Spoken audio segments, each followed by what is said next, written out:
Hey, what's going on, you guys? I figure I'll do a little bit of a video for you guys. Do a little bit of talking about a weapon. The weapon I'm going to be working on today is a older semi-automatic box-fed rifle. Uses these lovely little magazines. Both of those are used in a couple different weapons, so they are actually easily able to be found, right? Well, let's just move these off the table, shall we? Right? Don't need those hanging around. Or at least out of view for right now. Well, the weapon in question, we're going to do a two-part video. We're going to do a little bit of discussion on the video, or discussion of the weapon. And then what we're going to do is do a disassembly on the first part, and then do an assembly on the second part. The weapon I wanted to be pulling out was only made for 20 years. From 1960 to 1980. It was made by a very reputable company. It did have a couple issues.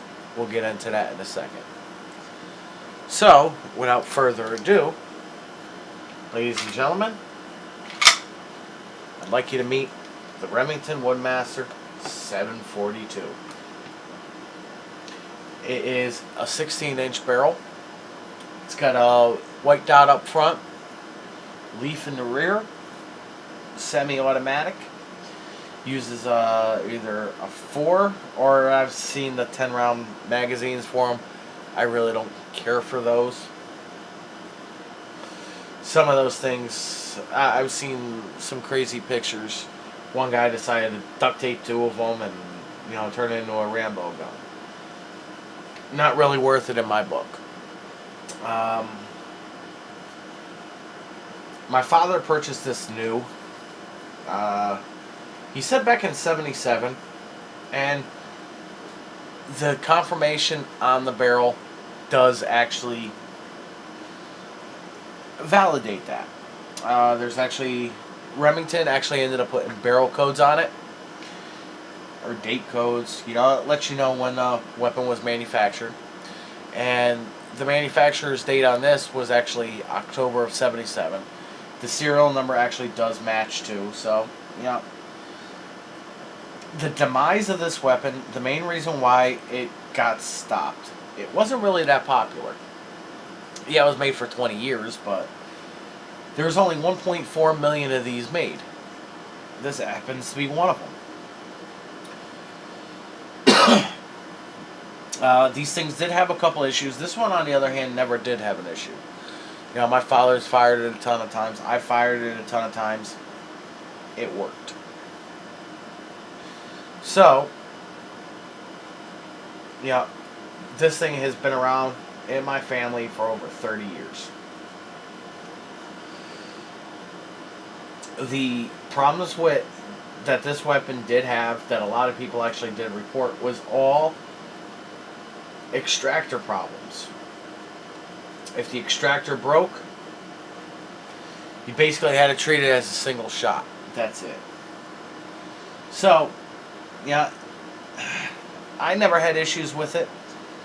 Not only that, a lot of people also complained because of how big of a pain in the ass it was to take down and put back together. We'll get into that in a minute once I start this disassembly.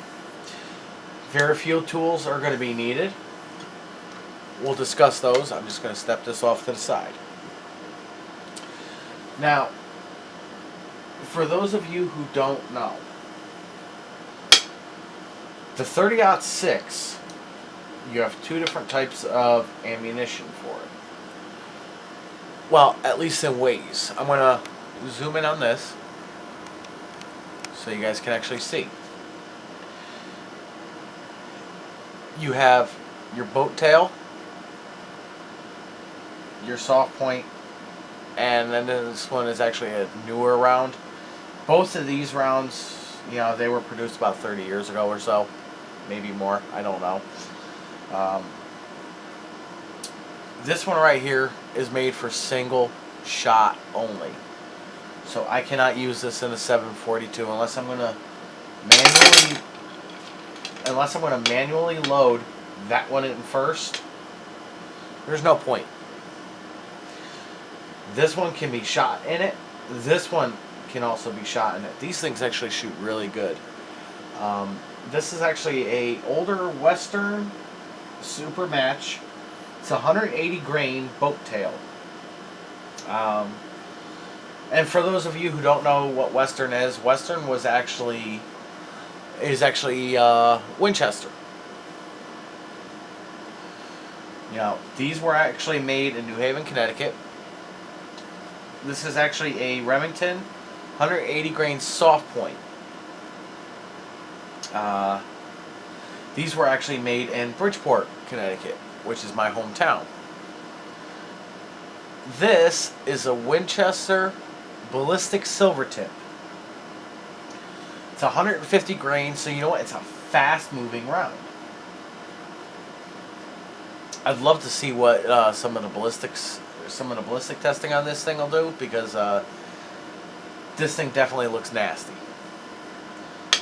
So, yeah, I could use this if I treat it as a single shot, or I could load 5 or 4 rounds of these and use it in a standard box magazine. Which would I rather use? Yeah, I know what you're saying. So, I'm going to just simply remove these off the table. Tools that are going to be required. Very few. I'm going to use that as a punch. Unfortunately, my really small one actually ended up breaking. You're going to need a couple of sword punches. Long flathead.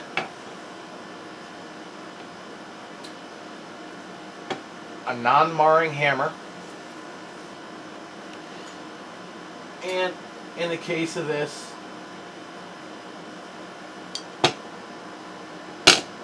a crescent wrench. Now I know what you're saying. Why would you need a crescent wrench for this rifle? Well, Remington actually did make a tool specifically for the 742. Unfortunately, I don't have that tool. My father never did, so I have to resort to other options. I'm going to show you how to break it down using this and putting it back together the same way. So, with that being said, let's get right down to it, shall we? I'm going to clear off my work a little bit. Put my hammer up here. My crescent wrench up here. And my 2 other tools. Now, the first step, you always want to make sure that the weapon is unloaded.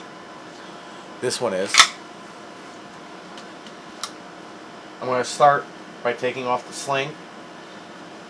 This is actually an older sling. My father actually bought this sling with the weapon.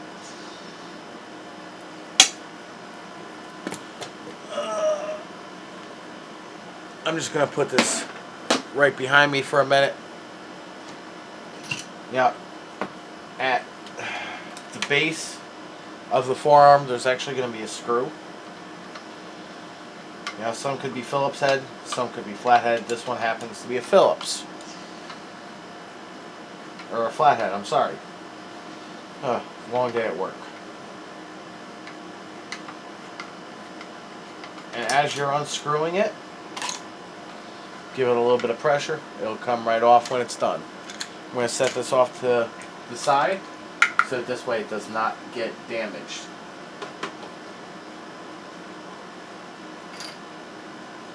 Next, we're all done with this until the assembly, so you can actually set this someplace. Now, what are we looking at in here? Well, you have your spring, your guide rod, charging handle, whole 9 yards. So, all I'm going to do is just move the camera a little bit closer. Now, You could start it off a couple different ways. I'm going to start it off one way. And I'm going to be working on my lap a little bit. So you can't actually see exactly what I am doing. I'm going to start out by taking my punch, pushing out these 2 pins.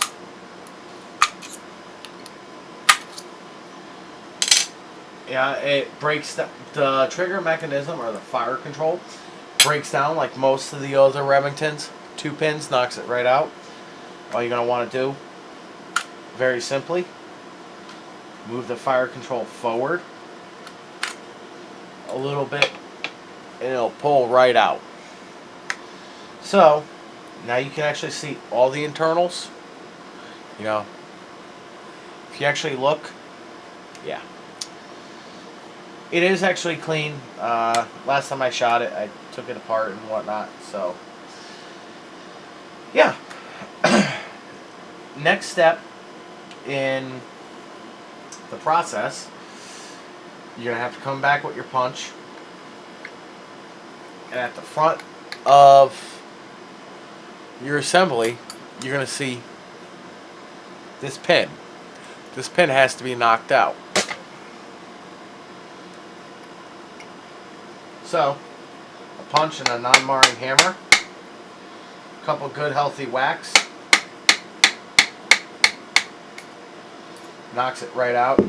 You don't really have to worry about that coming out, at least right now. Only for the reason why it's actually stapled in. Well, it's actually held in place, but that's a different story, right? So what you want to do, with one hand, you want to pull the charging handle back just a little bit. Lift up on the guide rod. Release the bolt a little. And you want to do this a little on the slow side, simply because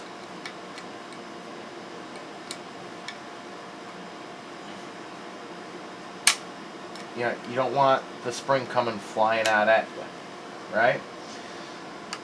That's never a good thing.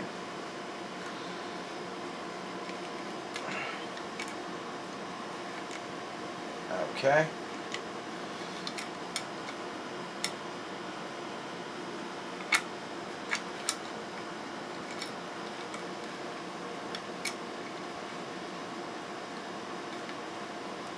Or what you could actually do, and this one's a little bit more on the tricky side. That came flying right out. After you remove it, you have those 2 pieces. Leave them roughly in the same order. You'll see why in a minute. Now, for the next step, what do we do? Well, in the front of the weapon, I'll actually zoom in so you can actually see it. Okay. If you notice right there, there's a pin. That pin actually locks your charging handle into place. Where's my little pointer? It's not really a pointer, but yeah. Works just the same. Right there is actually the pin. You're going to actually have to knock it out. Yeah, that's easily done. When the charging handle is fully forward, I actually put it in its most forward position. You cannot see it. You're going to have to pull the charging handle back just a little bit. That little plastic piece is not going to do anything. You know, so you can actually still see that pin. Alright? I know the camera guy sucks. I have to hire a new one. So, all I'm going to simply do, take my punch, put it right on top of that pin.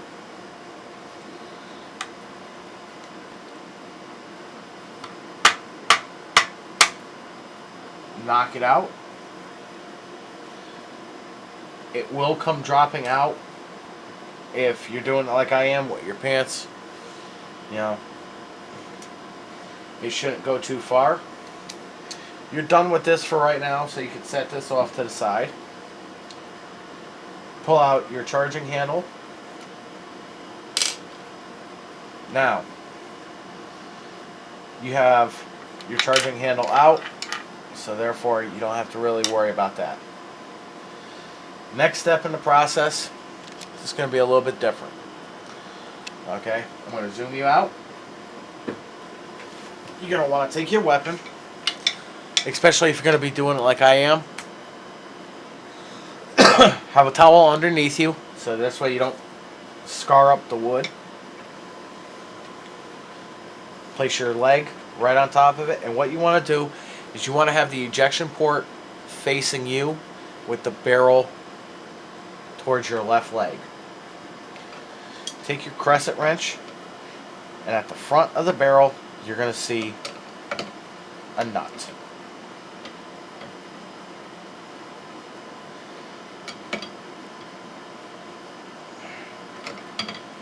Fit your crescent wrench to size. And the first one, you know,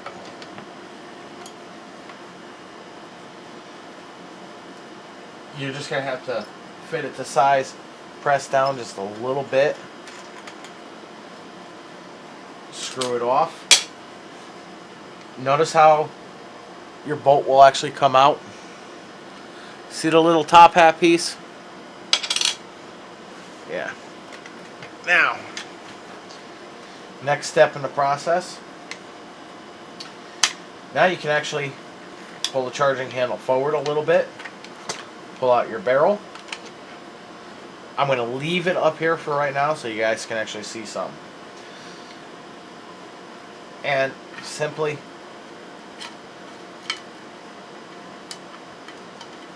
pull out your charging handle.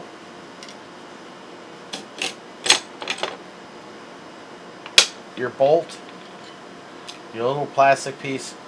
Now this weapon is fully broken down, at least for right now. I mean, if you really wanted to sit here, take off the stock, 2 Phillips or flathead screws, pop that off, 1 flathead all the way down here, unscrew it, you can take off the stock, take out your wedge, whole 9 yards. So, I'm going to set this off to the side for right now, because we don't need it anymore. Now, earlier in the video I was telling you guys about the barrel codes. Well,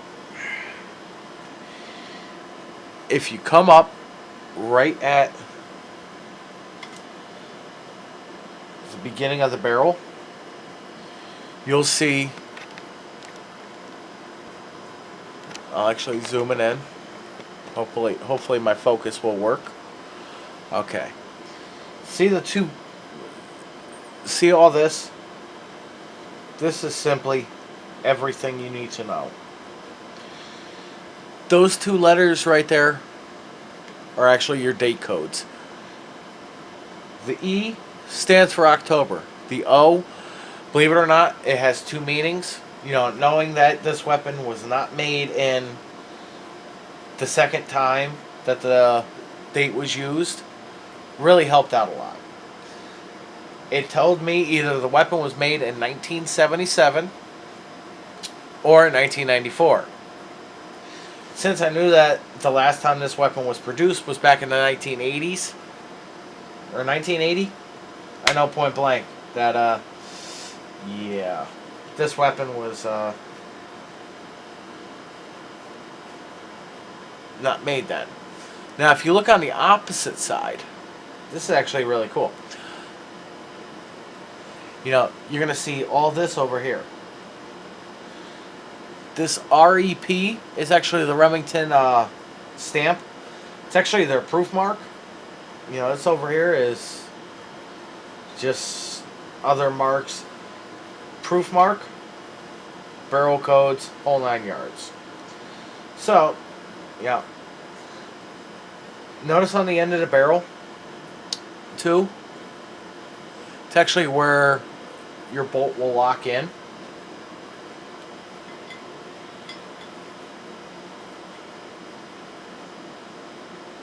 It'll come in like so.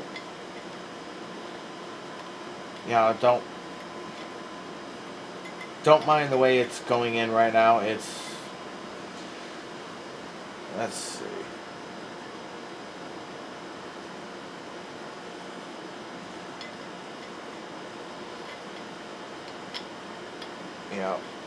If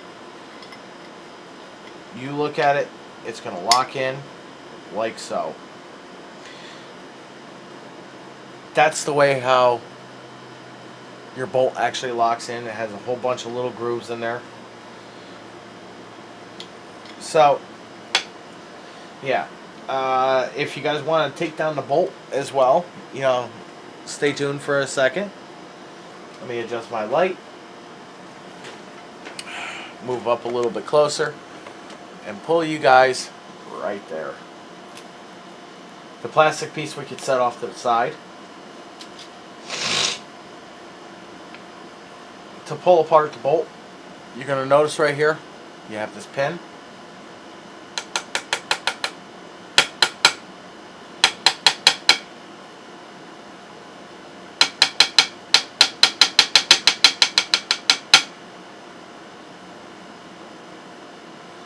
Hit it very lightly against something real quick. You can even do it with your palm of your hand. Okay. This part of the bolt, there's nothing else you could do with it. You can actually take out the firing pin if you wanted to, but the only problem is you're going to have to restake it.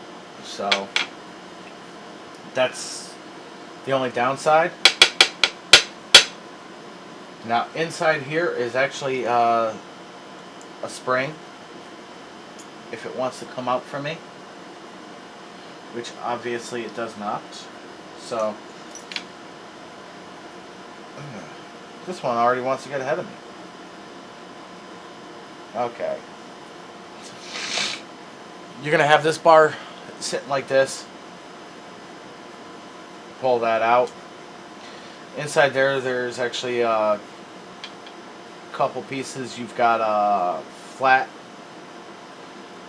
almost like a flat pin with a spring underneath it. Round pin with a spring underneath it. This is actually where all the good stuff is. Now that's part of your extractor, but at the same time, remember this piece that we pulled out?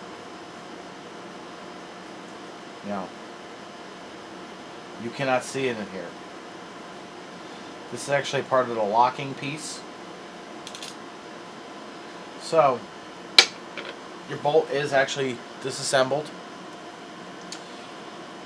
Your weapon is disassembled. So therefore, what do you do now? Well, you sit down and clean it, right? I hope this video at least taught somebody how to take it apart. How to do it properly. How to do it safely at the same time. I do apologize about the length of the video. I know it's a half hour. But you know what? Sometimes you actually have to get into the details, and I'd rather share a little bit of information that I have collected throughout the years.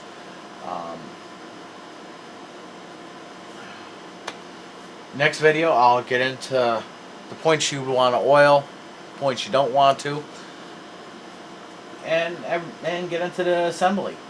So, until the next time, you guys have fun. You guys be safe. Remember, don't do anything I wouldn't do. So, until the next time, have yourself a wonderful time.